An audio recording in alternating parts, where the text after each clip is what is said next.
Hello, everybody. Welcome to the Arsenal Wrestling Podcast. This is the Arsenal Wrestling Podcast, the Mastermind, aka Mastermind Sal, here, and then also on the other line we got Rich, the big guy. What's up, guys? Long time no speak. Yep, long time no speak, indeed. Yes, this is a long time since we had this. This is our annual shoot, or quote unquote, where we have the Running the Ropes series, where we go ahead and analyze all the stuff that's been going on in wrestling for the month or past month or so, wherever the case is, and just analyzing, breaking down everything. Nick, of course, had the quote unquote the Nick Lopez or N. What was his nickname? We had MJF and we had N. The night that runs the site, NJL. NJL. Yes. So we had NJL. Of course, he runs what you call it, Pro Wrestling Opinion (PWO). You could definitely check that out. He wished he could be here, but unfortunately, he couldn't be here. So if anything, family had a family function, but family comes first no matter what. Family comes first, indeed, yeah. And again, like I said, it's we talk about this all the time. It's been 5 years. We've been putting out content. You do talk about content, PWO. That's your site. You go over there. Of course, they got all the minute to minute, basic segment by segment coverage of everything. I always talk about this. You know this, Rich, where it's Sorry. Yep. Hit him. Go ahead. Yeah, I gotta hit him with it. But yeah, it's basically like you're sitting in class. I'm not in class anyway at this time though. But if anything, you sit in class. You're bored. You can't just pull up a freaking video. So of wrestling or something like that. Be like, oh, you know what? I still gotta catch up with wrestling. Yeah. It's like, oh, professor, he's watching wrestling. He's lame. Fucking assholes, man. I fucking hate these little kids, man. Just fucking ticks me off, and I'm like, come on, man. So what's the best thing to do? Make it look like you're reading, but I'm like, damn, man, there's no actual sites that offer good content. So you go on PWO Pro Wrestling Opinion, open up that website, be able to see everything as it's going on. It kind of feels like you're kind of analyzing the match as it goes on with full crisp detail, which is great because now I can basically daydream in class. I wouldn't recommend it, kids, but basically it's good for you to kind of just catch up with wrestling, And of course, reading is fun. It's a good skill. The match in your head. Yeah, in your head at the moment, right there, segment by segment. It's great, But yeah, I mean, we're here talking about all the stuff that's been going on. A lot of crazy stuff's been going on. Of course, this month from I say June to July. Of course, quarantine still going on. COVID-19 still happening right now. Summer's here. A lot of big things, a lot of big different kind of events. I mean, for this purpose of this Running the Rope series, we're going to be talking about, of course, a lot of big things going on with, of course, the fallout with Slammiversary. We'll be talking about in a few. Mainly, we'll be talking about Extreme Rules, quote unquote, the horror show. What do you think about this name, man? Personal opinion, I think it's going to be a horror show. Horror show. I think that's really what the whole promotion is, honestly. They should name their Saudi Arabia shows the horror shows. Honestly. Blood money in Saudi Arabia. Blood money in Saudi Arabia, man. WWE, there's your next show for Saudi Arabia. Yep. WrestleMania 37, man. It's going to happen soon. I mean, there was rumors about that. We'll talk about that, too. But yeah, I mean, they got Extreme Rules. They dubbed it the horror show. It's kind of interesting how they built it up. They first started with Extreme Rules, new format. If you look way, way back, I think you can vouch for this, right? Yeah. New logo, new everything, new design, new, whole different catch up on it. Maybe a decade ago, they were calling it One Night Stand, and then they started phasing that out. Extreme Rules, hardcore, and now it's like just Extreme Rules. Like, okay, let's just put the name out. Everybody gets it. And, I mean, what do you think about this? Yeah. With the card, I think maybe there's only 3 matches that are actually going by Extreme Rules. Yep. I think there's only 3, maybe 4. Yeah. There's the Bray Strowman match. Mm-hmm. There's going to be the Dolph McIntyre match. Yep. Tables match. Mm-hmm. And the Eye for an Eye match. Yeah. It seems like they're kind of, again, just shying away from the whole Extreme Rules moniker and just saying, okay, let's just focus on making the matches now. But of course, now it's in a unique position where fans can actually be in the building, so they have to actually rely on, hey, now we gotta, oh shit, like all the writers are sweating now. Like, damn, now we gotta come up with quality content. How do we compete with all the indies? So now they gotta try to find a way, of course, to try to do that. And I guess this is their way. But I mean, yeah. Where they could compete with AEW. No. AEW, New Japan, even Impact. I mean, we'll get to that later too. But I mean, And that's kind of surprising because maybe about 6 months ago to 12 months ago, we were saying they're going to be out of business. On Impact. We were ripping on Impact, saying what's an Impact? Like, what Impact? I never heard about that. Anthem? Fuck the Owl? That's right. I remember that. Of course, you Now can. it's like, yeah. Yeah. Now we're watch Slammiversary. yeah. Now we're actually embracing the owl. I'd say like it's kind of crazy to think about it. I mean, well, talking about of course this whole show and everything. I mean, let's talk about breakdown match to match, just kind of breaking down from there. We got the pre-show match, Owens and Murphy. What do you think about this whole setup? It's just a regular singles match. Do you think it should have been booked better? Do you think it should have been in a different way? How do you feel about this? Well, being the fact Owens just came back on TV since like last month or something, a couple weeks, there was no actual real build-up. Yeah. Because it seemed like they just threw this together after WrestleMania when Owens beat Seth. Yep, that's true.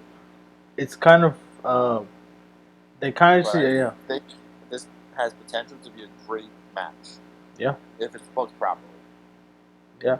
It depends. I think really what it comes down to is like how, and again, it just comes down to is this gonna really pay off, and is there gonna be a storyline with this? It's hard to say. Is it gonna be a storyline? Who knows? You know, it seems like they're just piggybacking off of. Yeah, this seems like it's just like they're piggybacking off of Rollins and Rey Mysterio storyline. They're like, all right, you know what? Let's just mash it up in there. Like we don't got nothing else booked for Owens or Murphy. Let's just put them into the pay per view. What do you think is gonna like? What do you think the result of this? Why don't we just throw Aleister Black against Austin Theory? Bro, I think. Well, I don't know if you've seen this on. They're already building up Survivor Series, and they're saying that why not have Aleister Black face carrying Cross, or who we call Killer Cross in the Indies. I would not mind that at all. Oh man, that whole and then to bring the Wyatt in there. I will not mind that match at all. Oh my god, if they ever did that, where they brought all three of them into the. And personally, if that actually happens at Survivor Series or SummerSlam, whichever, I prefer SummerSlam. Yeah. Give them as much time as they want. Yeah. Throw the fucking book at them. Just just give them the time and just do it there. But like in this case, it's kind of like if you look at this whole pay per view, Aleister Black is nowhere to be found on this show. He's not on this lineup doing anything. Same kind of set. I don't know if it's because of COVID. I don't know if it's just. He hasn't really had a storyline though. Yeah. I think they're trying to save some stuff for Monday, for Raw. I mean, if you look at all the different stuff that they're doing now with, like, let's say Orton and Big Show, they could have done this at Extreme Rules, but they said, nah, you know what? Let's save it for Raw. So I guess they're kind of in that mentality, like, you know what? Why go ahead and spend it on this one pay-per-view when we can just go ahead and stretch it out and put it to different shows? I can see that. Yeah. I mean, who do you think is going to win this match with Owens and Murphy? Do you think it's going to go anywhere? Do you feel like it's going to have a storyline? Well, if you are a longtime fan, everyone knows I love Buddy Murphy. I think he's super talented and super underrated. But knowing WWE and their booking, they're going to go Kevin Owens. Yeah, I agree. I think it's really just it comes down to if they're not going to build this up, it's just going to be Owens just winning the match, and then just to make him happy. I mean, there was rumors, of course, that he wanted to go to NXT, which I think he should. It's better for him because Vince is it's just worked with a lot of talent. It's worked with Fandango, Tyler Breeze. There's quite a few other ones. Yeah, it works. Yeah. I mean, on top of the fact, there was rumors that he didn't want to show up to tapings because of the COVID-19 epidemic thing. Yeah, people were testing positive, and I mean, you can't blame him. Like Roman did the same thing. Now he's doing the same thing, and it changed up the whole policy. Now Vince is like, okay, now we got to look at everything differently. We can't just punish people just because they say no. And from what I heard, because of Kevin, they actually have the fans wearing masks. Yeah, I think it's important for them. But I mean, of course, they got to keep that. Of course, if you look at Florida right now and Texas and all these other states, it's starting to go up because everybody just thinks, oh, you know what? It's summer. It's gone. Who gives a fuck? You don't have to worry about it. And now, you start seeing these surges just coming up out of nowhere. It's all behavior based, I think, in my opinion. But, we don't want to get too political here. That's just, the facts, Like last time we got political, we got taken off YouTube. Yeah. Which, by the way, our Slammiversary is back on YouTube. Definitely. And also, if you check our Instagram pages, we have a full kind of preview of what matches and all that stuff and all the content we had and everything. I had something for you, Rich, but I think they took it down because they said, "Oh, it's copyright." I had to go ahead and sort it out with them. I talked to Instagram. I was like, "Listen, it's not." Da da da. They said, "Okay, we're working on that." So, definitely check that out. Yeah, you should check that out. It's pretty. You get to see like what kind of stuff we were talking about in that show and everything. So definitely. I'm moving on. Next match, we got. Let's see. We got two women's women's title matches. We got the two cinematic matches, and then we also got two more title matches. We got a tag team match with New Day versus Cesaro and Nakamura, and then we got Apollo Crews versus MVP for the new U.S. title. Let's talk about, of course, SmackDown to tag titles because I think this will parlay into U.S. title. I guess What are your thoughts about this whole thing with the tag title scene? I'm like iffy with it, just for the fact doesn't seem like there's any push to anything with the tag team division, whether it's Raw or SmackDown. The tag team division isn't as good to me as it was a couple months ago. That's right. I think it's kind of like, and again, you saw what happened on Raw. Like the Street Profits, they had all the segments with the Viking Raiders, and it was kind of, it was comedic, funny. But then after that, it didn't really go nowhere. And now you see this whole thing going on with, Nakamura and Cesaro. I mean, it's a great match, a great kind of thing they're trying to do. Like, okay, let's just put these two people together. But it kind of like seems like, okay, let's just put these two people together just for the hell of it. Toward the last few weeks of the show. So yeah, why not do it again? Why not mix and mash? It works perfectly, Cesaro and Sheamus. Yeah. Nakamura and Rusev. Yep. Come on. Yeah. Fucking pick a team and stick with it. Yeah, exactly. Aleister Black and Ricochet. I like that team. That was a good team. Yeah, Aleister Black and Ricochet was pretty interesting. If you even go, let's say Ricochet and Cedric. Yeah, Cedric and Ricochet. Yeah, Cedric and Ricochet. If you look at SmackDown, they had the Forgotten Sons, but of course it got a little controversial there. But I mean, it's kind of like you gotta have your staples. Why not? This is a good question for you. Remember that team MVP was talking to? Shane Thorne and some other guy? That's right, yeah. Where the fuck have they been? Where the fuck have they been? Exactly, yeah. It's like, again, all these little... They had a nice 4 week run. Mm-hmm. MVP was like, you guys are going to be in my stable. Where the fuck have they been since? Yep. Vince, man, he doesn't like factions. It's like, they fucking disappeared. Yeah. He just said, no, we're not going to do no fucking factions. Like, fuck that. We're not doing it. No point. And they just totally scrapped it. It was like, wow, really? Like, this was supposed to become something. But I guess they just totally scrapped it from there.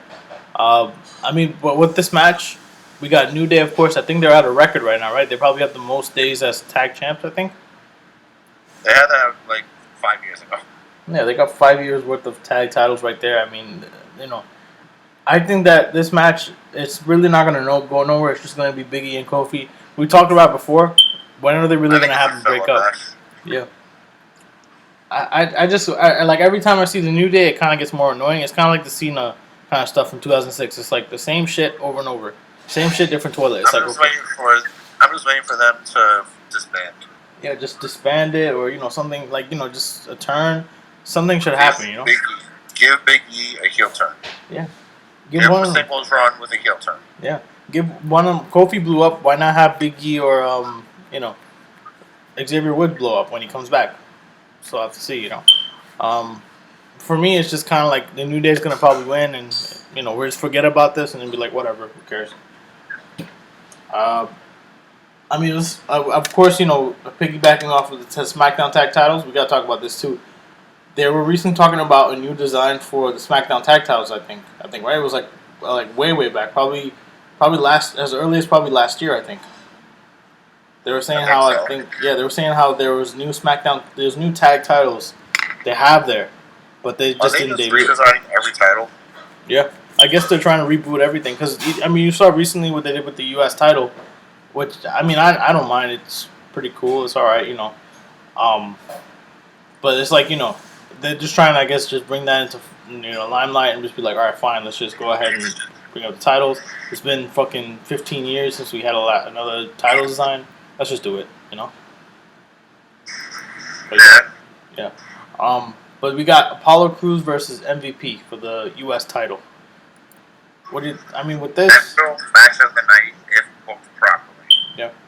I mean, I gotta say, MVP. This whole thing on MVP is really working out for Raw though. Like, if you think about it, he started out, 12, 15 years ago, in the mid card, just walking around, and now he's in this position where he's kind of like in a semi-producer slash kind of wrestler role, and it's working out for him. Same thing like Drew McIntyre. Yeah. You're in WWE. You left for a couple years. Yep. You blew up, and they want you back. Yeah. And they want you back here. That's right. And think about it. I think, what was it? Like, exactly. MVP fucking blew up in Japan. Yeah. Yeah. TNA and wherever else he went, he blew up. Yeah. I mean, if you think about it, in Japan, he was the first, I think, IC champion there. And then when he went to Impact, he did a lot of great programs with a lot of people there. Built up a lot of new talent. And then, of course, now you see him. Remember the Beatdown Clan? The Beatdown Clan, yeah, that was a pretty interesting angle.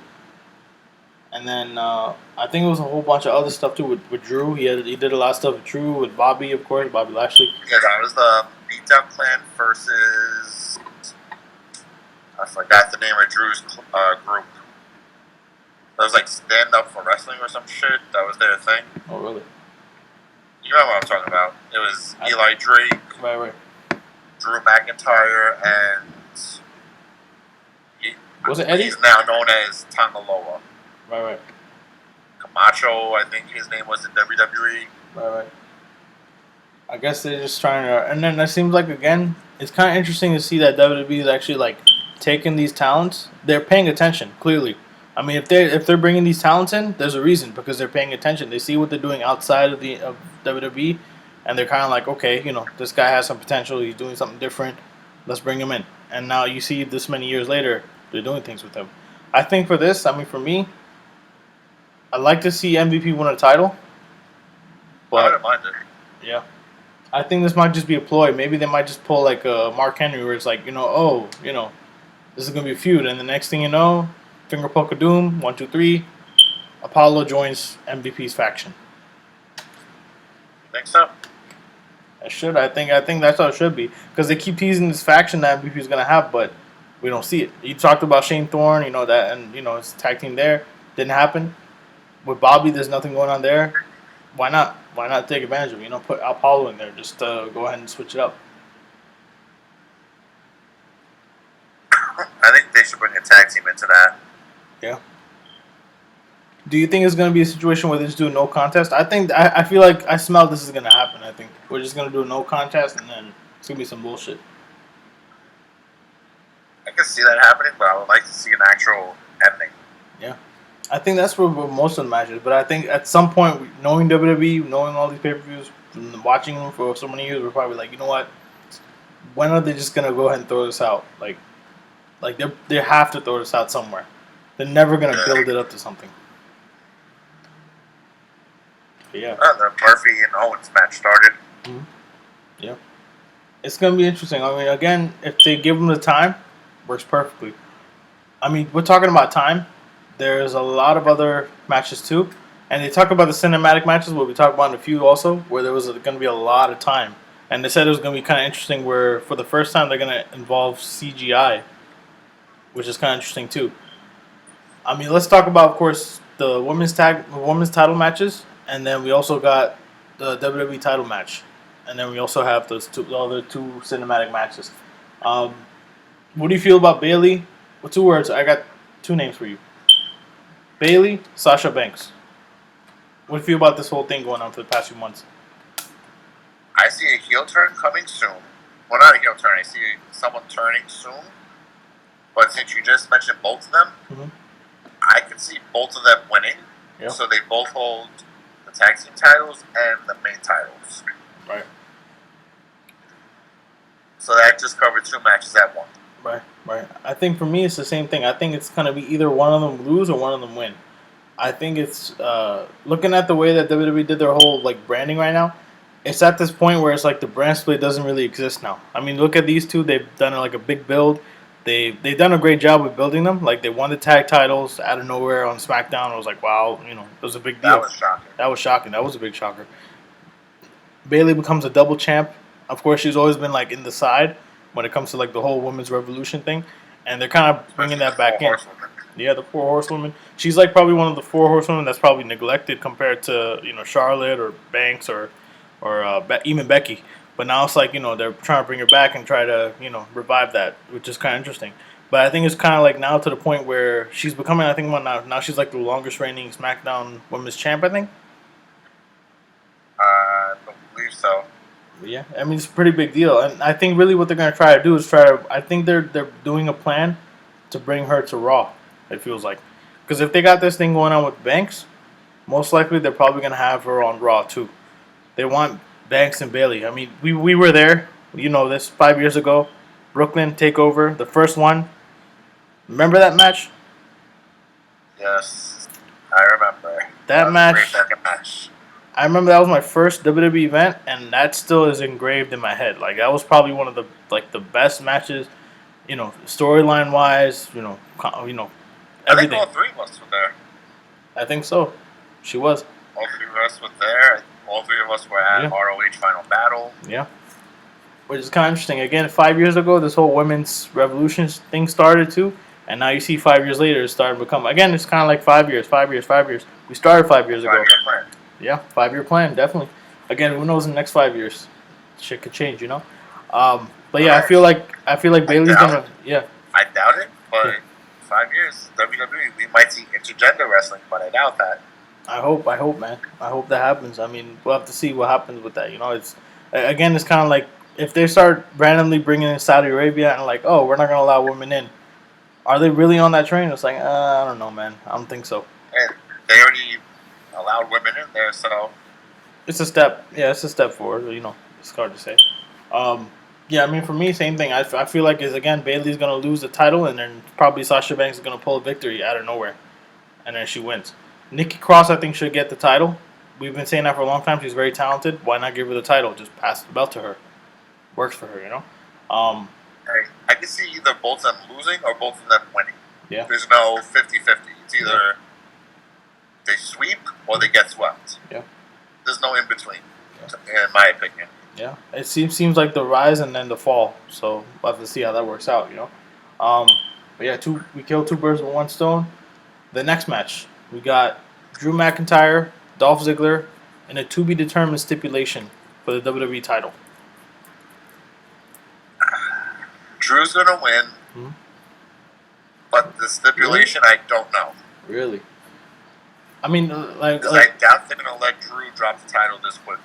Yeah, I feel like Drew's on a run. He's already done almost 100 days as WWE champion. Are they really just going to past 100? Yeah, he already. Why not? They're going to go ahead and just strip him of the title. Why? It doesn't make any sense. I feel like it's like I think Dolph Ziggler's time. He should get the WWE title at some point. It's why not? Why not now? If you look at all this stuff, like even The Rock praised him. Rock said Ziggler's going to win the title. And if you got like a legend like that saying, you're going to win the title, why not? And there's probably a whole bunch of people that are behind it. Can I put in a spoiler right now? Yep. Not a prediction, a spoiler, in the words of the great Paul Heyman. Yep. Randy Orton versus Drew McIntyre at SummerSlam. Really? Orton wins. Mm-hmm. Edge comes back and wins the Rumble. Yep. Edge versus Orton at WrestleMania. You heard it here first, fans. Could happen. You never know. Yeah. I mean, it's kind of like, but then you gotta also take into account. Think about it. We're pretty good with our spoilers. Yeah. We've done a good job. Yeah. That's right. It's kind of one of those things where can it happen? It's kind of like it's a possibility, a big possibility. I mean, we've always been spot on with it. Looking at like what's going on and stuff like that. Things always come into play, and then you kind of make your own kind of thing. But it's kind of logical when you look at it, because of course Edge got to come back at some point. He got a tricep injury. I think the time for a tricep injury, depending on the person, is about, I'd say, 8 to 12 weeks. I think, I'm not sure. I think 8 to 12 weeks. It doesn't really take that long, but it depends on how much damage they got. So it's hard to say. I think we might see Edge come back sooner, and then of course they had a plan where it was going to be Edge and Orton, one more time at SummerSlam, but that's totally scrapped because SummerSlam's out the door right now. So I'll have to see, how that works. Well, they said it's gonna happen. It's just gonna be in the performance center. Yeah. Well, what do you think about this? Let's. Of course, let's segue into this. Orton, this whole build with Orton. How do you feel about this whole thing? The whole Legend Killer. Do you feel like the Legend Killer 2.0? Do you feel like it's just Orton? I like it. I like anything with Orton. I love. Yeah. I love Randy Orton. That's true. I think Orton is really a product of WWE. He really is. Like, he's probably one of the most healthiest wrestlers. He's been there the longest. He's probably one of the most gifted. And I think one of the things that separates him compared to everybody else is that he doesn't do all that high-flying stuff and everything. I mean, we kind of look like a lot of people look at. He's one of the few that's been here his whole career. Yeah. He doesn't do a lot of like high-risk kind of stuff. He just does his stuff and he makes it work. Little bits here and there, but nothing major. Yeah. I mean, if it's like, he's creative, I could tell you that. I mean, like when I saw... He does the occasional cross bodies off the top rope. That's right. The occasional... Yeah. He's healthy, though. I mean, I gotta say, he's probably healthy. Yeah, healthy compared to all the other, like, big stars and everything. Like, you look at Taker. How many injuries has he had? He's had, like, almost a whole bundle of injuries. And he's done all this stuff. Counting the Goldberg one from Saudi Arabia. Oh, man. Oh, shit. That was... which I picked as my botch of the year of 2019 in our Slam Millennia episode, which you can check out on ProWrestlingOpinion.com. Which is back up, yes. And fuck you, YouTube, you fucking copyright... fucking algorithm looking motherfuckers. Like, again, that was a good plug. It was, yeah, definitely. Again, copyright don't got nothing on us. By the way, always beat Murphy in a decent match. Yeah. Again, it's kind of like it's again they're gonna set the tone for the whole night, so I'll have to see how that kind of works from there. I mean, moving on, let's go into probably the big matches. I think everybody's kind of looking out for. Braun Strowman versus Bray Wyatt, and then we got Rey Mysterio versus Seth Rollins. Okay.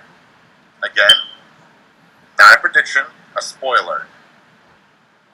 Dominic is going to cost Rey Mysterio the match, which is going to lead to SummerSlam, Dominic versus Rey. Really? Ready retirement match. Ah, really? That's interesting, man. Again, not a prediction, spoiler. Really? But what's going to make... I mean... I want to know how... I just want to know how they're going to rip the eye out. Like, I know it's going to be CGI. Yeah. I just want to know how it's going to happen. Yeah. Supposedly the stipulation in this match is an eye for an eye match. And it says the match can only be won... your opponent's eye out to win the match. When you extract the eye of another opponent. I mean, I think if you bring this back, look at... I think in the past 2 weeks, if you look at Raw's viewership, I think the reason they did this was because if you look at it, they've been really slacking. Yeah, so bad. It's really, really bad. Yeah, on Raw, especially Raw and SmackDown, where the 18 to 25 demographic is really just like flattening. Like nobody's from the 18 to 25, 18 to I think 49, age group is watching. They're not interested. There's no viewers for it. They just kind of zone it out. But again, you can't help but that's like WWE. That's their bet. Now they got to lie in it. They're the ones that are talking about let's be PG, let's be family oriented. This will happen. Nick's always talked about this. If you want to raise the ratings, put it to 14. Yeah. Put blood. Yeah. And again, it's kind of like not a little blood here and there. Yeah. No, I want fucking gold dust blood leaking. Yeah. I mean, it's kind of like, again, if the AEW can do it, why can't WWE do it? And again, it's always that argument of, we got to look at the industry, we got to be family-oriented. Nick's made this point all the time. If you look at SmackDown on Fox has been probably the worst kind of things that they've done so far. It's always been the same old shit. It's always been some family-oriented BS. Just kind of like, okay, regurgitate and, let's just go ahead and repeat. Rinse and repeat, rinse and repeat, rinse and repeat. And that's why they kind of scratch their heads and go, why are our ratings so low? Maybe because you're not doing anything different. It's always the same old shit, same old stuff, just doing it from there. But to have this eye for eye match, I think it's getting people talking like, somebody's going to... Yeah. It could help. Yeah. kayfabe again is bringing back kayfabe. Like, oh shit, like the spirit of kayfabe isn't dead. Like, I think everybody, like, there's probably people going, yeah, eye for an eye match. That can happen in real life. It's wrestling's fake. Da da da. Motherfucker, it's kayfabe. We know it's fucking It's fake. not fake. Yeah. It's scripted and choreographed. Exactly. And on top of the fact, it's a storyline. I think that's really why we watch it. And at the point again, we made that argument. It's we believe in it. We see what the storyline is, and there's a reason they're doing this. You brought up the good point. They might just go ahead and have Dominic just cost Mysterio the match. That becomes a storyline right there. I think really where they're gonna go with this is, I think they're trying to make Rollins like kind of like if you remember CM Punk back in when he was straight edge and stuff, like the straight edge faction that he had with Luke Gallows and Serena Deeb, right? I think they had this whole thing where it's like the Messiah, whatever stuff. I think they're just trying to bring that up, but like to 10. They're like, okay, let's just kind of different. Yeah, kind of different. They said let's just mix that up with a little bit of Legend Killer, just to kind of bring it in and just see how that works from there. But I can see my theory happening. Yeah, it could definitely happen. Dominic costing the match. Yeah. Leads to Dominic versus Ray at SummerSlam with Ray's retirement match. Yeah. I think definitely they want to give Rollins another WWE title run. The last time he held the WWE title was what, in 2015? He held the Universal title in like last year, right? But yeah, I think it would make sense for him to just win the title again because he's one of their top stars. Him, probably Orton, and then you got Edge too, and then you got a whole bunch of other different names there that definitely could be in the running for that.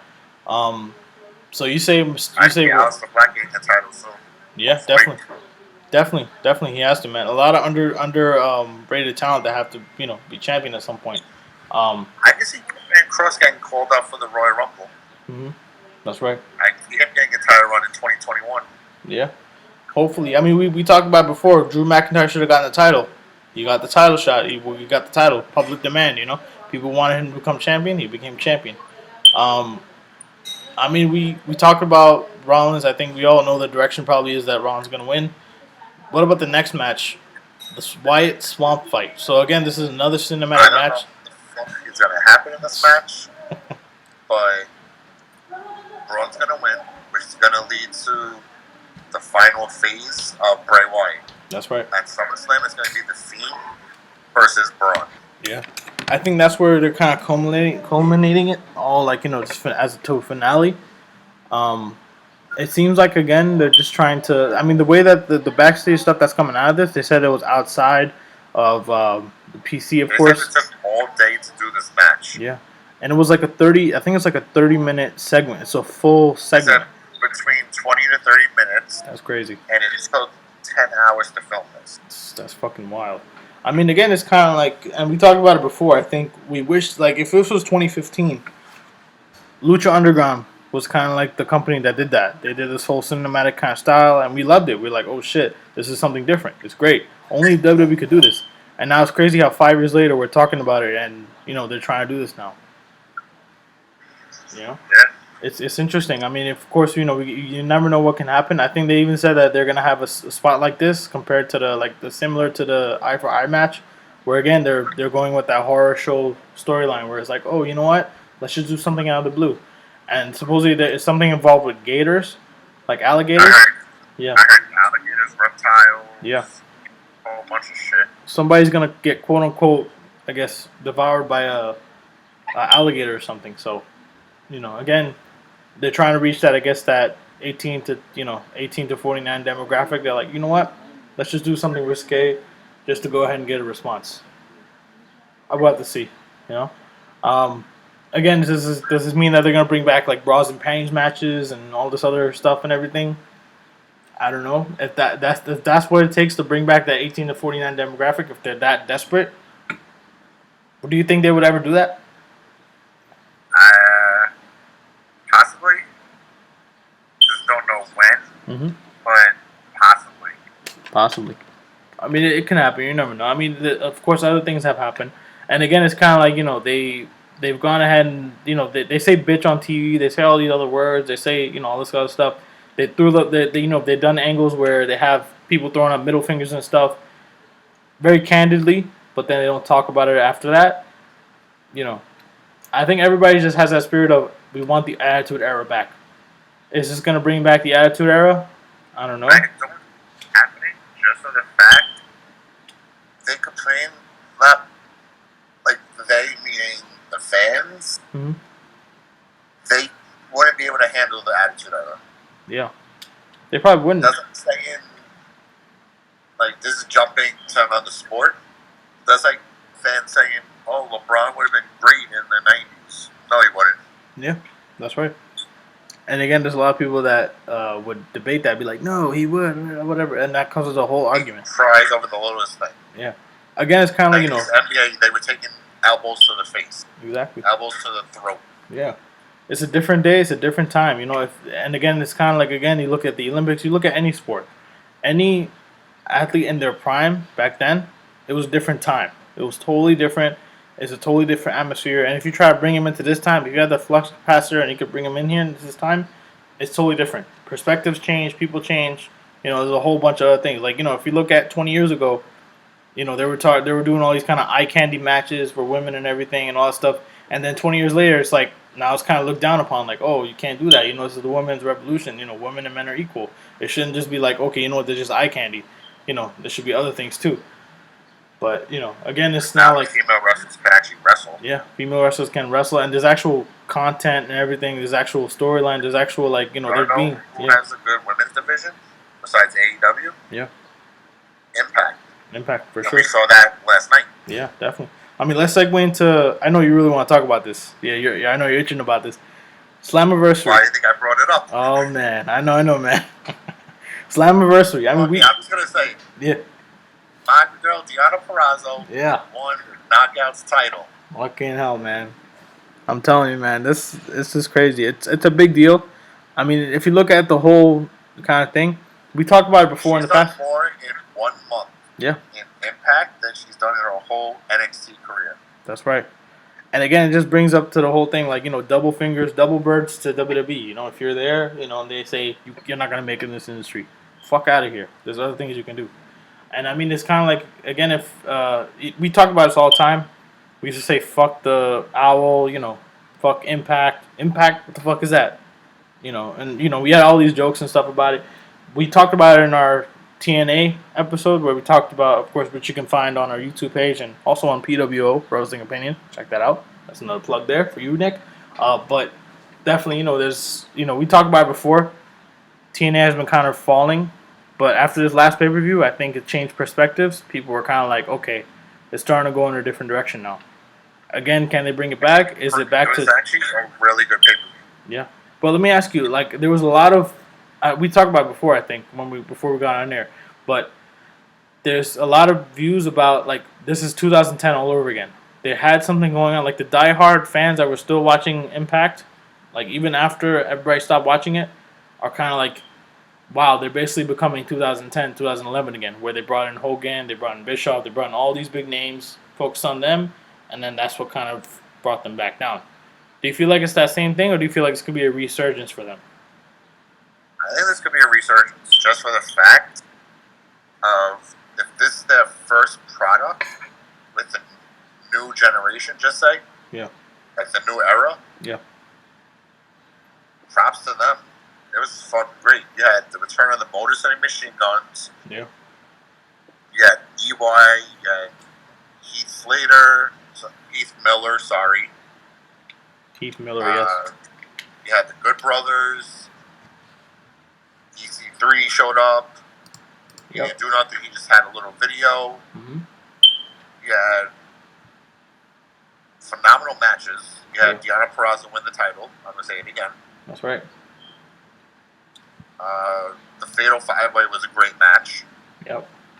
For the Impact Wrestling title, it was great. Yeah. Well, the reveals, I think that... If this was the start, then I can see nothing but good things in the future. Yeah.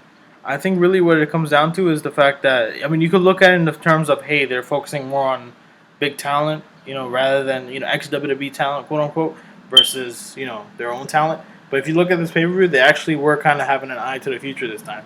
So it's kind of like, they're paying tribute to what was before.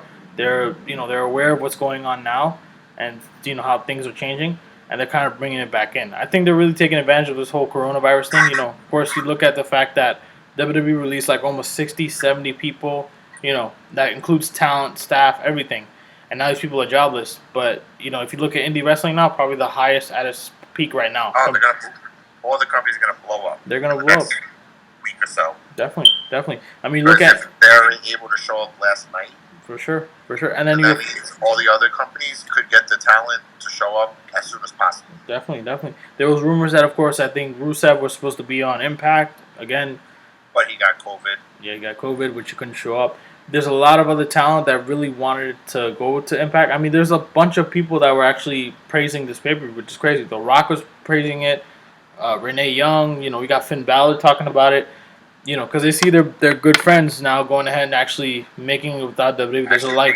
Being used properly. Yeah, and there's a life outside of WWE. It's not the same old, you know, okay, if you can't make it here. It's not like it was in the early 2000s where it was either TNA or WWE. Now it's WWE, Impact Wrestling, ROH, New Japan, Major League Wrestling, AEW. Yeah. A lot of big companies. There's so many fucking companies you can go to now. Yeah. It's kind of like, again, now it's like this renaissance where it's kind of similar to the territories, but I think it's a little different now. It's a different vibe. It's good for the fans, of course, because now we get more content. But it's good for the wrestlers because they get to perform and do other things. And it's not just, you know, okay, that you're stuck to one or two brands. There's other things out there. And, I mean, if you look at, like, let's say, like, for example, I mean, let's look at all the big names that came up. You talk about Good Brothers. Lou Gallows, Carl Anderson. You got Eric Young. You got, what else? You got Heath Slater. You know, you got all these big names, let's say, for example. 5-10 years from now, they could use this Impact spotlight to go ahead and build up on that. They can show up at another indies. They can go ahead and go to AEW. They can go to New Japan. Question for you. Yeah. There's two other names that were rumored to show up, but they never actually signed yet. Right. Like to a company. Mm-hmm. Where do you see Kurt Hawkins and Zack Ryder going? I think they should honestly go to AEW because it seems like, you know, they have more freedom there. They had so many ideas. I can see both of them going there because of Cody. Yeah. Because Zack and Cody are really close friends. Yeah. And I believe I also can see that happening. Yeah, and Hawkins too. I think Hawkins, they all like have a circle there, so it's like, you know, it works perfectly. Yeah. And I think it's also the fact that, you know, they have a lot of connections, but then it's also like, you know, they've talked about this. They've been vocal about this all the time. Yeah. They've been vocal about this all the time. They talk about, you know, we have all this, like, all these ideas about what things we want to do with our character. But WWE's always been, nah, let's not do that. Let's just go ahead and have you be, like, enhancement talent.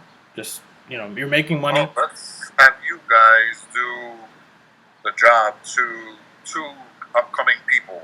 Yeah. By the way, you're going to lose in less than 5 minutes. Yeah, it's like, you know, again, it's kind of like, you know, where's your position in the card then, you know?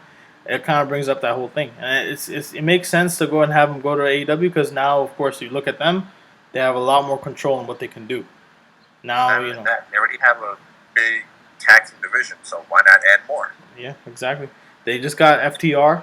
Of course, you know, they got a whole bunch of, you know, they got the private party. Who else they got from the WWE house cleaning? They might have got more people and just waiting. Yeah, they're just waiting on. So, I mean, it's one of those things, again, where it's like it's an interesting time. This whole COVID thing has created an opportunity. And, you know, it's now just a matter of time of how these companies take advantage of it. What do they do with it? Will these talents take advantage of it? Who knows, you know? Yeah, but there's a lot of... It's an interesting time to be a wrestling fan. Yeah. And remember, this is pre-WrestleMania season. Yeah, this is pre-WrestleMania season. Speaking of WrestleMania 37, they said supposedly might not happen. No, it will. It's just going to be moved back to Tampa. It's supposed to be Hollywood, but it's going to be moved to Tampa. Damn, they must be mad. Because I know they usually have like a bid with the cities and stuff, and the cities are making a lot of money. Brand new stadium. Yeah, brand new stadium and everything. And they're like, you know what? We're going to make a lot of money off of this. The state of California is going to make a lot of money off of this. No problem, you know? But, of course, you know, the whole pandemic just screwed everything. So now it's like, you know what? We can't do events for a full year because of the COVID and all this kind of stuff, you know. So it's a tough situation. But again, I think it's kind of like, you know, if can this continue to thrive? We'll have to see. But yeah, and of course, I mean, what else we're missing? We got some stuff in New Japan too. So New Japan just crowned a new IWGP Did I mention Yeah. Deonna Purrazzo won the Knockouts title. Yeah, definitely. Oh yeah, Keith Lee won the NXT title. But Deonna won the Knockouts title. Yeah, but then Evil won the IWGP Intercontinental and World Heavyweight titles, man. Double champs. One of the sickest fucking heel turns I've ever seen. Oh my god, that was fucking golden. When I first heard that, I was shocked. I was like, really? They fucking... I didn't believe it at first. Yeah. Naito's a fucking good talent, but they just fucking, like, took the title and just gave it to the Evil. Like, I was like, wow, man. That's some fucked up shit. I did not believe that at first. I was like, nah, that fucking lying. Evil will never turn on LIJ. Yeah. That was... And now, like, holy shit, he actually turned on LIJ. Oh my god, yeah. It's basically it's basically Bullet Club, kind of a Bullet Club kind of thing, I guess, you know? Kind of just brought that back and say, you know what? Let's just bring back Bullet Club 2015 where Omega turns on AJ. It was that kind of shit. But it was like, come on, man. Yeah. What else we got? I think MLW, they said they're trying to do shows. They got a new partnership with, I think, a new network. So that's kind of interesting. MLW is really blowing up now. What other promotions? We talked about New Japan. We talked about... I think Mexico has something going on, too. Mexico, Del Rio, and I think some other... Yeah. Rondados, Latino or something? Yeah, I think it's Combate. Yeah, Combate. I don't know. It's like Combate Desportes, something like that. But it's basically like, I think, a mixture. Yeah. They're trying to get Evilise from Lucha Underground in there, and there's a whole bunch of other talent they're trying to get. She's making her debut, though, on AEW, so she might have signed. Yeah. I think, it's an interesting time, because these wrestlers can do a whole bunch of stuff. It's not just wrestling. You know, you got Awesome Kong, also, you know, she's on wrestling right now because she's filming for Glow on Netflix, which is becoming a whole big series now, and it's about to wrap up. So there's a whole bunch of other things going on too, you know. She might actually come back to AEW. AEW, definitely. I think probably by the end of the year, once they wrap up the, Glow production and everything. Again, it's kind of this whole thing with the COVID just kind of switched everything up, pushed the whole time. Yeah, it's totally closed everything. So now it's kind of like, you know what? Even production, like even big production companies are totally down. I think with Batista, even like let's say for example Batista, he was supposed to go ahead and shoot for I think Guardians of the Galaxy 3, but then they pushed it down, and you know there was a whole bunch of other stuff going on. But you know now it's like they pushed it out. So now you know they really can't put you know the content there, and they can't time everything out now because everything's been pushed back. So it's kind of hard to say exactly you know when things will get back on the right track, but. We'll have to see. But yeah. But pretty much, yeah, that's our Running the Ropes series where we go ahead and break down all the stuff that's going on in wrestling. We talk about pretty much everything in wrestling, NXT, WWE, New Japan, you know, pretty much all the big promotions going on. A lot of big stuff coming up soon. We also have our... big things coming up for the rest of 2020 for us. Yep, definitely. Like we always say, you know, we're global. You know, we're in all kinds of countries. We're in Brazil. We're in... I think recently we had viewers from Japan, Australia. We had people from what else? I think from Ecuador, Colombia, all over South America. I think a couple countries. 25 different platforms, right? Yeah, on all kinds of platforms. Spotify. They go on like 25 different platforms. Yeah, we're on a whole bunch. We're on the iHeartRadio network. There's a whole bunch of things also. If you're not into reading, like reading our stuff for Pro Wrestling Opinion, go ahead and listen to one of our shows on one of our podcast sites that we have. And you can listen on your way to work, on your way to school, driving to your family's house, in a car, on a bus, on a train, whatever. And we have almost, I think, on YouTube, we have almost 100 videos, and we have, I think, almost like 50 topics. So there's different topics. Of course, we got things like the TNA episode we mentioned before, best and worst, heel turns. You know, we got worst pay-per-views. Episode. Yeah. We also have a couple of other things coming up. We got Titantrons coming up, and also signatures and promos episode that's going to be coming up soon as well. And we also have an interview that we have to set up with a friend of mine who's an independent wrestler about how it is working on the indies, traveling, all that. Definitely. And also, I think, if you haven't noticed, Rich also runs the Instagram page. Me and him co-run the Instagram page, the Facebook page. I run the YouTube page myself. We got Nick at PWO. But, you know, of course, you got to tell us. What Instagram? Superstar of the Week segment is actually booming right now. We got a lot of feedback from the wrestlers liking the pictures. Yep. Again, that's gonna continue soon. So again, there's a lot of other stuff. That's almost a year old now. Yeah, that's crazy. It's almost a year, really. Damn. Yeah. That's we're on wild. week 48. That's crazy. And how many superstars have you done so far? 40. Tomorrow starts number 48.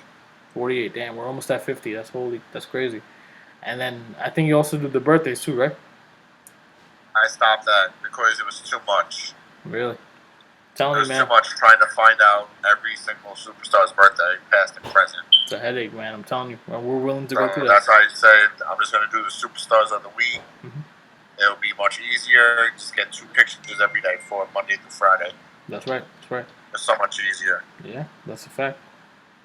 But yeah, I mean, nonetheless, I mean, yeah, we're also on all these platforms. We can find that out on our portal link. That's on Instagram, also on Facebook. You can check that all out right there. Also check out PWO. But yeah, this is the Mastermind Music Center. Bugle. Yeah.